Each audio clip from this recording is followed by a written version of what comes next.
Hello friends, welcome to the Lekha Pariksha. आज ये हमारी क्लास नंबर 10 है। ये हमारे इस अकाउंटेंट कोर्स के लिए, ठीक है, जिसमें हम बात करेंगे डेप्रिसिएशन के बारे में। ओके, देखिए डेप्रिसिएशन आपके कोर्स में डायरेक्टली नहीं है बट ये इनडायरेक्टली है ना। ये अकाउंट्स का एक बेसिक पार्ट है। ऐसे तो बहुत तरह के हमारे पास एक्सपेंसेस होते हैं P&L में, बट डेप्रिसिएशन क्या है, एक यूनिक एक्सपेंडिचर है, ठीक। और उसके बारे में कैसे ट्रीटमेंट किए जाते हैं वो हमें मालूम होनी चाहिए। तो देखिए, पहले समझ लेते हैं डेप्रिसिएशन क्या है, क्यों ज़रूरी है, और डेप्रिसिएशन किस किस तरह से लगाया जा सकता है। देखिए, डेप्रिसिएशन में be described as a permanent, continuing and gradual increase in the value of fixed asset. It is based on the cost of asset consumed in a business and not on its market value. यानी कि आप asset जो use करते हैं business में, उसकी जो छीजत होती है, उसमें जो वियर टियर होता है, टेक्नोलॉजी ऑब्सोलेंस होती है, ये सारी वजह से उसकी वैल्यू गिरती रहती है और उसको हम डेप्रीशिएशन के थ्रू P&L में राइट ऑफ करते रहते हैं। बट अगर ब्रॉडर टर्म में सोचें, अगर आप थोड़ा सा ब्रॉड सोच पाएँ, देखिए, ये अगर हम 4 लाख रुपए की असेट खरीदते हैं फॉर एग्जाम्पल, तो हमारे पास दो तरीके हैं। सीधा ये आप इसको एक्सपेंस ले लीजिए, ठीक है, P&L में, या फिर 4 लाख को आप बांट दीजिए, एक साल में अलग, दूसरे में अलग, तीसरे में अलग, ऐसे, या हर साल में सेम बांट दीजिए। कर सकते हैं ऐसा। तो ये अलग अलग वाला तो लाइक WDV हो गया, ये SLM हो गया, करेक्ट बात है। तो अगर एक साथ हम P&L में डेबिट कर देंगे तो क्या बड़ी बात हो जाएगी, क्या दिक्कत हो जाएगी। देखिए, एक साथ जब डालेंगे तो आपका खर्चा किसी एक साल में चला जाएगा, जबकि इसका जो बेनिफिट है, जो एडवांटेज है ना, एडवांटेज है वो तो आगे के कई सालों के लिए है। करेक्ट बात है। तो हमने अकाउंटिंग कॉन्सेप्ट कन्वेंशंस वहाँ पर एक बात पढ़ी थी, मैचिंग कॉन्सेप्ट, याद है, शुरू की क्लास नंबर 4 या 5 होगी। मैचिंग कॉन्सेप्ट की बात करी थी। Revenue should be match with the expenditure, ठीक। तो अगर आप शुरू में ही सारा एक्सपेंडिचर डाल देंगे, जबकि उसका रेवेन्यू जो है वो असेट आपको आगे के सालों में भी कमा के दे रही है, तो ये वाला तरीका तो सही नहीं है। नहीं लगा, मज़ा नहीं आया ना इस वाले में। चलिए, अब बच्चे हमारे पास ये दो बातें कि हम क्या कर सकते हैं कि उस 4 लाख को हर साल अलग अलग अमाउंट डाल सकते हैं, है ना, या फिर हर साल एक ही अमाउंट डाल सकते हैं, लेकिन उस 4 लाख को हम स्प्लिट कर देंगे। इसको अकाउंटिंग टर्म में कहते हैं डेफर्ड। हमने क्या किया, डेफर्ड कर दिया, उसको आगे ले गए, एक साथ नहीं किया हमने, ठीक। ठीक है। अब इसके बारे में एक बात और समझ लीजिए, मार्केट वैल्यू का कॉन्सेप्ट। देखिए यहाँ पर क्या लिखा हुआ है, यहाँ पे लिखा हुआ है in a business and not on its market value, यानी मार्केट वैल्यू के बेस पे डेप्रिसिएशन नहीं लगाया जाता है। डेप्रिसिएशन आपका लगाया जाता है किस बेस पे, एक्चुअल यूजेस के बेस पे। एक्चुअल यूज मतलब आपका यूज होना चाहिए ना, वियर टियर होना चाहिए। जैसे मान के चलिए आपके पास में 10 लाख की असेट है ना, फिक्स्ड असेट है ऑब्वियसली। 10 लाख की फिक्स्ड असेट है। अब मार्केट वैल्यू जो है इसकी 8 लाख रुपए रह गई, और ये परमानेंट तरह से गिर गई है वैल्यू। तो ये जो 2 लाख रुपए, ये आपका डेप्रिसिएशन है क्या? नहीं, ये 2 लाख रुपए हमारा डेप्रिसिएशन नहीं है। ये 2 लाख रुपए हमारा क्या है, लॉस, जिसको हम इम्पेयरमेंट के थ्रू एडजस्ट करते हैं ना। इम्पेयरमेंट, अभी मैं इम्पेयरमेंट और डेप्रिसिएशन का भी थोड़ा सा डिफरेंस बता दूंगा, क्लैरिटी रखिए। देखिए, एग्जाम में इम्पेयरमेंट मुझे नहीं लगता इस लेवल में पूछा जाना चाहिए। एग्जाम में इम्पेयरमेंट शायद नहीं पूछा जाएगा, बट आपको क्लैरिटी के लिए मैं इम्पेयरमेंट और डेप्रिसिएशन दोनों बता देता हूँ, ताकि आपको थोड़ा सा क्लैरिटी रहे। देखिए, आगे हम इसको कंसोलिडेट कर देंगे इस टॉपिक को। अभी आप 2-3 मिनट के लिए एक बार थोड़ा सा पेशेंस रखिए और इसको पूरी तरह से एक बार समझिए, ठीक है। तो मैंने यहाँ क्या बोला कि इसकी जो मार्केट वैल्यू है उसके बेस पे नहीं होता है, जो होता है एक्चुअल यूज के बेस पे होता है। तो इम्पेयरमेंट और डेप्रिसिएशन हमने दो बातें अभी बताई आपको, ठीक है। एक होता है इम्पेयरमेंट, एक होता है आपका डेप्रिसिएशन, ठीक। ये दो बातें हैं। इम्पेयरमेंट क्या होता है, आपका परमानेंट रिडक्शन होता है। इम्पेयरमेंट क्या है आपका, परमानेंट रिडक्शन। परमानेंट रिडक्शन किस में होता है, आपकी असेट की वैल्यू में, करेक्ट बात है। और डेप्रिसिएशन क्या है, डेप्रिसिएशन बेसिकली कुछ नहीं है, distributed cost distributed to useful life, ठीक है। तो उसकी जो यूजफुल लाइफ थी, ऐसे जैसे 5 साल तक यूज होगी, तो हमने उसको डिस्ट्रीब्यूट कर दिया कॉस्ट को, ठीक। रीजन क्या रहता है, अगर हम बात करें इम्पेयरमेंट क्यों होता है, इम्पेयरमेंट देखिए नेचुरल रीजन से भी हो सकता है, नेचुरल डिजास्टर्स वगैरह हो गई, है ना। उसके अलावा कस्टमर प्रेफरेंस हो गई, जैसे कि अच्छा एग्जांपल है इसमें आईटी, इंफॉर्मेशन टेक्नोलॉजी, है ना, कंप्यूटर्स, इलेक्ट्रॉनिक्स, यहाँ पे ज़्यादा होता है ये। ठीक, और यहाँ पर इसका क्या है, डेप्रिसिएशन में नॉर्मल वियर टियर होती है, नॉर्मल वियर टियर होती है। नॉर्मल वियर टियर का मतलब है day to day use. Correct है बात। थोड़ा सा नीचे आते हैं, ज़्यादा नीचे आ गया भाई, थोड़ा सा ही नीचे आना है। ठीक, उसके अलावा ट्रीटमेंट क्या करते हैं हम, ट्रीटमेंट इम्पेयरमेंट जो होता है ना वो हमारे लिए लॉस हो जाता है, और जो डेप्रिसिएशन है वो हमारे लिए क्या हो जाता है, एक्सपेंस। यहाँ तक बात समझे। अच्छा, लॉस और एक्सपेंस में डिफरेंस पता है कि नहीं पता है, एक हमारी आरएचबी की क्लास है उसमें भी हमने लॉस और एक्सपेंस को डिफाइन किया था। ठीक है, और कुछ मुझे नहीं लगता आपको इससे ज़्यादा जानने की जरूरत है। इम्पेयरमेंट ऑफ असेट और डेप्रिसिएशन बेसिक बेसिक आपको अंडरस्टैंडिंग यहाँ से मिल गई होगी। तो चले आगे। अच्छा, लॉस और एक्सपेंस में डिफरेंस बताना है क्या, चलिए बता ही देते हैं। देखिए एक्सपेंस क्या है आपका, एक्सपेंस आपका होता है to earn the income, income कमाने के लिए, इनकम अर्न करने के लिए एक्सपेंस किए जाते हैं। ठीक है, बट लॉस क्या होता है, लॉस इनकम कमाने के लिए होता है क्या, नहीं, लॉस आपका एक्सीडेंटल होता है। ठीक है, एक्सीडेंटल होता है। इसके दो टाइप हो सकते हैं। ठीक, एक आपका नॉर्मल लॉस हो सकता है, एक आपका एबनॉर्मल लॉस हो सकता है। ठीक है, ओके। अब ये क्या बीमारी है, देखिए ये बीमारी कुछ भी नहीं है, कुछ चीज़ें हम मान के चलते हैं कि लॉस होगी ही होगी। लॉस होगी ही होगी का मतलब क्या है कि जैसे आप इलेक्ट्रिसिटी प्रोड्यूस करते हैं, इलेक्ट्रिसिटी कंपनी है, तो वहाँ पर क्या आप मान के चलते हैं कि चलिए 5% क्या है आपका हीट लॉस हो जाएगा, यानी 5% ट्रांसमिशन के दौरान आपकी हीट लॉस बन के ख़त्म हो जाएगी, तो 95% वैल्यू बचती है। तो ये हमारा नॉर्मल लॉस है और ये पहले से पता है। तो हम क्या करेंगे, जो फाइनल यूनिट्स होंगी ना उनकी कॉस्ट निकालने के लिए क्या करेंगे, डिवाइड बाय 95 कर देंगे, 0.95। ठीक है, तो इससे आपकी क्या हो जाएगी, टोटल कॉस्ट आ जाएगी। बेसिकली हमने क्या किया, इस 5% को चार्ज कर दिया आपके प्रोडक्शन पे। एबनॉर्मल लॉस क्या होता है, जैसे कि लॉस बाय फायर, आग लग गई, है ना, लॉस बाय थेफ्ट हो गया। ठीक, उसके अलावा एक्सीडेंट हो गया। तो ये सारी चीज़ें आपको पहले से तो पता नहीं थी ना, अचानक से हो गई, तो इनसे हम प्रोडक्ट की यूनिट कॉस्ट को नहीं बढ़ाते हैं, और हम क्या करते हैं, इसको पी एंड एल में चार्ज कर देते हैं। क्वेश्चन बन गया यहाँ से, ये क्वेश्चन आया हुआ है एक बार, पता नहीं एमईसीएल के पेपर में आया था, किसके पेपर में आया था मुझे एक्चुअली याद नहीं आ रहा है, बट ये एक बार क्वेश्चन आया था। ठीक है, अभी मैं इसको लिख दे रहा हूँ, आप नोट कर सकते हो इसको। एबनॉर्मल लॉस जो है ना are charged in P and L account, while normal loss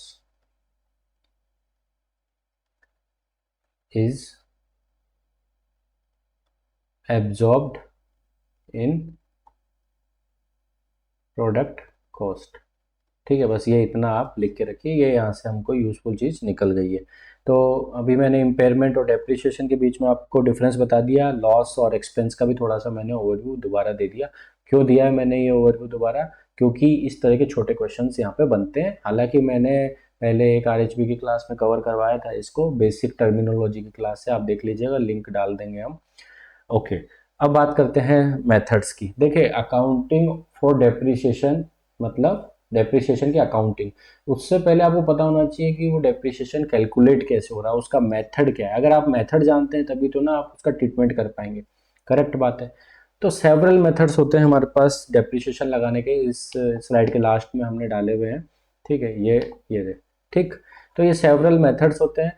nature देखा जाता है कि किस तरह की इंडस्ट्री है, किस तरह का ऑर्गेनाइजेशन है, उस बेस पे हमारा मेथड काम करता है। कि इलेक्ट्रिसिटी कंपनी के अलग, कोल माइनिंग के लिए अलग, है ना, अलग अलग कंपनी के लिए अलग अलग नेचर जो इंडस्ट्री का रहता है, उस हिसाब से डेप्रिसिएशन का मेथड सेलेक्ट किया जा सकता है। उसके लिए कोई कोई कट थ्रॉट रूल नहीं है, है ना, कट थ्रॉट रूल नहीं है कि ऐसा ही करो, है ना, कंपटीशन ऐसा करता है आप भी ऐसा करो, ऐसा नहीं है। दो बातें, ठीक, एसएलएम और डब्ल्यूटीवी, दो ही मेथड आपके इस एग्जाम के पर्सपेक्टिव से काम वाले हैं। मतलब कि होने को तो बहुत सारे मेथड है और कभी कभी उन मेथड से क्वेश्चन भी पूछा जाता है, लेकिन इस एग्जाम में क्योंकि ये बीकॉम लेवल का एग्जाम है तो ज़्यादा डिफिकल्ट आना नहीं चाहिए।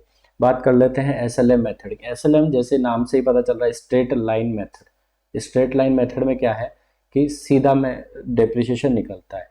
सीधा डेप्रिसिएशन का मतलब क्या हुआ कि लेट से आपकी 4 लाख रुपए की क्या है कॉस्ट है असेट की, ठीक है, फिक्स्ड असेट की कॉस्ट है 4 लाख। यूजफुल जो लाइफ है, यूजफुल लाइफ आपको दे रखी है 4 ईयर्स दे रखी है। साल्वेज वैल्यू, ठीक है, या value at the end of the life, किसी भी नाम से इसको बोल देते हैं, दे रखी है 40,000। ओके, 40,000, 40,000। तो इस केस में क्या होगा, जो डेप्रीशिएशन निकाला जाएगा वो निकाला जाएगा आपकी कॉस्ट। इसमें एडजस्टमेंट करेंगे साल्वेज वैल्यू का, यानी कि cost minus salvage value upon में कर देंगे आपकी यूजफुल लाइफ। इससे क्या निकल जाएगा, डेप्रीशिएशन। सो इस केस में 4 लाख है आपकी कॉस्ट, साल्वेज वैल्यू है आपकी 40,000। ओके, यूजफुल लाइफ कितनी हो गई आपकी 4 ईयर्स, है ना। तो ये कितना हो गया, 3,60,000 ऊपर 4 नीचे, 90,000 क्या हो गया आपका amount of depreciation. Amount of depreciation हमने निकाल दिया 90,000 रुपये। ठीक है, तो 10-11 मिनट की क्लास अभी हो गई है शायद, ये 20-22 मिनट की क्लास डालेंगे। मैं चाह रहा हूँ कि डेप्रीशिएशन को एक ही क्लास में कवर कर दूँ। वैसे बहुत लंबा टॉपिक है, मैं इस पर 10 क्लासें डाल सकता हूँ डेप्रीशिएशन में, लेकिन ईएमआरएस के लिए देखिए टाइम भी कम है, दूसरा इतना ज़्यादा डेप्थ में आने का चांसेस कम है, तो मैं इसको जल्दी जल्दी यहाँ पे कर दूंगा। अभी जहाँ मैं समझा रहा हूँ वहाँ पे थोड़ा आप ध्यान से समझिएगा, है ना। तो ये 90,000 रुपये आपका क्या गया, अमाउंट ऑफ डेप्रीशिएशन। यहाँ तक क्लियर है। अब आपको डेप्रीशिएशन अमाउंट से है ना रेट निकालना आना चाहिए, है ना। डब्ल्यूडीवी में रेट ऑफ डेप्रीशिएशन की अगर बात करें तो देखिए रेट कैसी होनी चाहिए, रेट ऐसी निकल के आनी चाहिए जिससे जो डेप्रीशिएशन का अमाउंट है ना वो 90,000 आ जाए। यहाँ पे कोई डाउट है, नहीं है ना। डेप्रीशिएशन की रेट ऐसी निकल के आनी चाहिए। मैं वेरीफाई करने का तरीका बता रहा हूँ so that you can verify your answer. Rate of depreciation ऐसी आए जिससे कि 90,000 आ जाए, करेक्ट बात है। तो देखिए डेप्रीशिएशन, डेप्रीशिएशन कितना है हमारे पास, डेप्रीशिएशन इज 90,000। ओके, और कॉस्ट कितनी है हमारे पास में 4 लाख। किसी भी रेट को निकालने का तरीका क्या है, something upon the cost.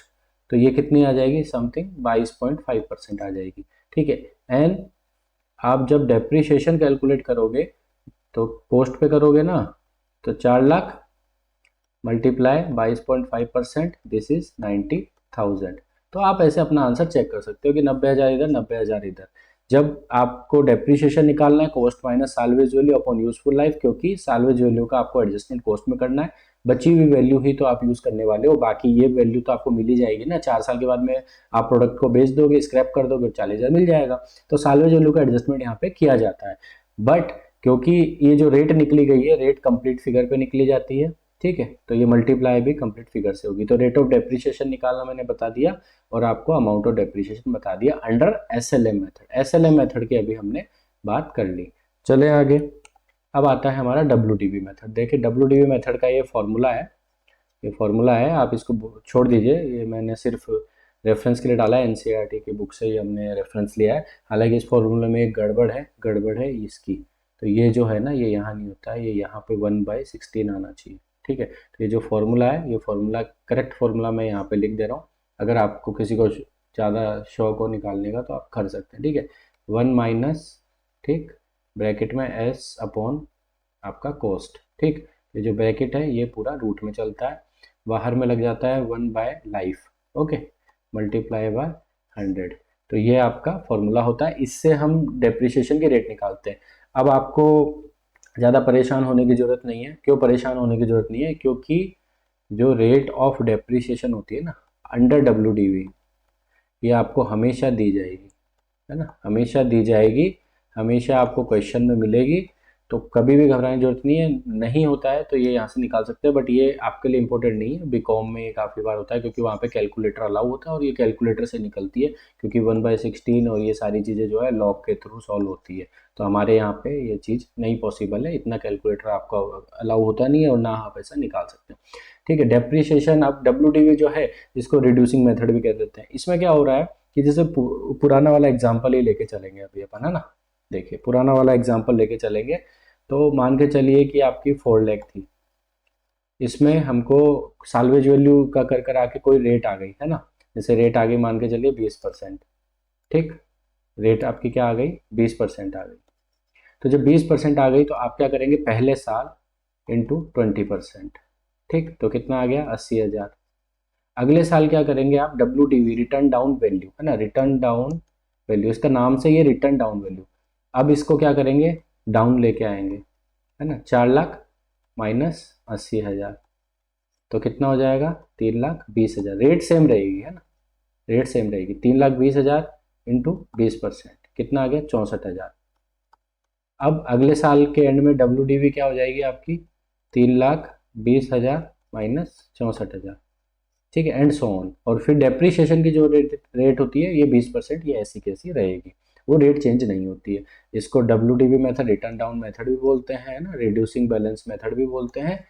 Famous method यही है, इनकम टैक्स में भी इसी की आपको एग्जाम्पशन मिलती है। SLM मेथड रिकॉग्नाइज्ड नहीं है, नॉर्मली एक एक्सेप्शन केस है बस। चले आगे, एक कंपैरिजन चार्ट है हमारे पास। ठीक, इसका आप स्क्रीनशॉट ले लीजिए, ये जो चार्ट है हमारा है ना, इसका आप स्क्रीनशॉट ले लीजिए और इसको आप देख के रिकैप कर सकते हैं ना, रिकैप करने के लिए इजी है, ये सारी बातें वही है जो हमने आपको अभी समझाई है। आगे चले, ठीक है आगे चलते हैं। डिस्पोजल, डिस्पोजल में एक काम करता हूँ, नेक्स्ट क्लास में डाल देता हूँ है ना, डिस्पोजल थोड़ा सा लेंदी हो जाएगा। ठीक है, डिस्पोजल नेक्स्ट क्लास में या नेक्स्ट वीडियो में डालते हैं क्योंकि लंबा वीडियो हो जाएगा। अकाउंटिंग फॉर डेप्रिसिएशन के मेथड्स कुछ देख लीजिए है ना, ये आपके मेथड्स है। मैंने आपको क्या बताया था, अलग अलग तरह के मेथड होते हैं है ना, अलग अलग तरह के मेथड है। ये मेथड किस बेस पे डिसाइड होते हैं, ये डिसाइड होते हैं आपके नेचर ऑफ इंडस्ट्री, कि आपकी इंडस्ट्री वहाँ कैसी है, उसके अलावा नेचर ऑफ असेट। ठीक, आपकी जो असेट है ना वो किस तरह की है, उसका नेचर कैसा है, इन दो बेसिस पर नॉर्मली डिसाइड किया जाता है ना। फिक्स्ड इंस्टॉलमेंट हल अलग हो गई, यानी कि जैसे अगर हम फिक्स्ड इंस्टॉलमेंट की बात करें, ठीक है देखिए यहाँ पर आपको SLM नहीं दिख रही होगी, स्ट्रेट लाइन मेथड। इसमें क्या हो रहा था, इसमें आपका पहले साल 90,000, दूसरे साल 90,000, तीसरे साल सेम अमाउंट जा रहा है ना, अमाउंट सेम रहता है इसमें, तो ये फिक्स्ड इंस्टॉलमेंट हो गई। किसी भी नाम से बुलाया जा सकता है इनको, डिमिनिशिंग बैलेंस मेथड है ना, डिमिनिशिंग बैलेंस मेथड कह लो है ना, रिड्यूसिंग बैलेंस मेथड कह लो, WDV कह लो, इस नाम से इसको बुला सकते हैं। आपको कॉन्सेप्ट पकड़ के रखना है, देखिए कॉन्सेप्ट के बेस पे ही नाम होता है, नाम का फुल फॉर्म निकाल लीजिए और वो देख लीजिए आपके किस कॉन्सेप्ट से मैच कर रहा है और वही आप यूज कर सकते हैं ऑप्शन। ठीक है, एन्युटी मेथड हो गया, डेप्रिसिएशन फंड मेथड हो गया, ये वैसे आपके काम के नहीं है, ये जो दो है ना मुझे नहीं लगता है पेपर में आने चाहिए। Insurance policy method, revaluation method, depletion, ये डिप्लीशन काफ़ी बार पेपर में आया हुआ है, ये जो है ना डिप्लीशन मेथड काफ़ी बार आया है। मशीन आवर रेट मेथड, कि जो मशीन कितना प्रोडक्शन कर रही है, कितना आवर चल रही है, जितना आवर चलती है उतने आवर का डेप्रिसिएशन ले लो। डेप्लीशन मेथड जो होता है ना यार, ये देखिए थोड़ा सा क्लियर कर देते हैं अपन, ये पेपर में आया था, NHPC के पेपर में आया था ये जो क्वेश्चन है ना, ये NHPC का अभी सीनियर अकाउंटेंट का पेपर हुआ था, वहाँ पर ये डेप्लीशन मेथड पूछा गया था। और ये लगता है आपका नेचुरल जो रिसोर्स होते हैं वो असेट पे, नेचुरल रिसोर्स की जो असेट होती है। अब आप बोलेंगे नेचुरल रिसोर्स की असेट कौन सी होती है, देखिए नेचुरल रिसोर्स की असेट बहुत सारी होती है। फॉर एग्जांपल मैं बता रहा हूँ, जैसे कि कोल माइंस, तो कोल माइंस में क्या होता है, ये माइंस होती है, ठीक है, यहाँ पे ये कोयला होता है, बॉम्ब ब्लास्ट एक्सप्लोजन किया जाता है और कोयला क्या करते हैं, बाहर निकालते हैं डंपर से, ऐसा ही करते हैं। तो ये जो असेट है बेसिकली असेट है, इस असेट का क्या हो रहा है, डिप्लीशन हो रहा है, डिप्लीट कर रही है ना, खत्म होते जा रही है, खत्म होते जा रही है। तो जितनी खत्म होती जाएगी उतना क्या कर देंगे, डेप्रिसिएशन लगा देंगे। क्यों लगा देंगे, क्योंकि ये असेट क्या करी होगी, इन्होंने परचेज करी होगी। ये जो कोल ब्लॉक है, मान के चलिए कोल इंडिया जैसे हमारे कोल निकालती है, तो ये जो कोल ब्लॉक है इसका ऑक्शन हुआ होगा, उस ऑक्शन के थ्रू इन्होंने क्या करी होगी, इसको अक्वायर करी। जब अक्वायर करी तो उसकी एक कॉस्ट आ रही होगी ना, वो कॉस्ट क्या है, जितना इसमें कोयला है उसके बराबर ही कॉस्ट है। तो जितना आप कोयला निकालते जा रहे हो, जितना नेचुरल असेट निकालते जा रहे हो, उतना आप डेप्रिसिएशन लगाते जाओ, बात खत्म। ठीक है, तो ये डायरेक्ट क्वेश्चन आया था NHPC के पेपर में, क्योंकि देखिए ये एनर्जी इंटेंसिव कंपनी थी है ना, हाइड्रोस्टैटिक एनर्जी बनाती है, ये इलेक्ट्रिसिटी कंपनी है। तो कंपनी इस नेचर की थी, इसीलिए इसने क्या है डेप्लीशन मेथड पूछ लिया। तो आपको मैं हमेशा बता रहा हूँ कि जिस भी गवर्नमेंट ऑर्गेनाइजेशन का पीएसयू की आप प्रिपरेशन करते हैं ना, उसका नेचर के हिसाब से आप क्वेश्चंस को हमेशा करके जाइए, क्योंकि नेचर्स के क्वेश्चन हमेशा पूछे जाते हैं। ईएमआरएस के लिए मुझे लगता है यहाँ कोई स्पेशल मेथड जो है एजुकेशन इंस्टीट्यूट में लगता है, तो आप जो जनरल हमारे मेथड है एसएलएम एंड डब्ल्यूडी, ये दो ही मेथड इसमें पढ़ लीजिए, और दो ही हमने पढ़ा है। नेक्स्ट क्लास में हम एक डिस्पोजल वाला कराने वाले हैं ना, एक डिस्पोजल वाला कराएंगे नेक्स्ट क्लास में। नेक्स्ट वीडियो अभी डाल देंगे है ना, इसके साथ ही या कुछ आवर्स के बाद में मिल जाएगा, क्योंकि ये थोड़ा सा लंबा हो जाएगा वीडियो। ठीक है, तो मिलते हैं नेक्स्ट क्लास में, तब तक के लिए गुड बाय।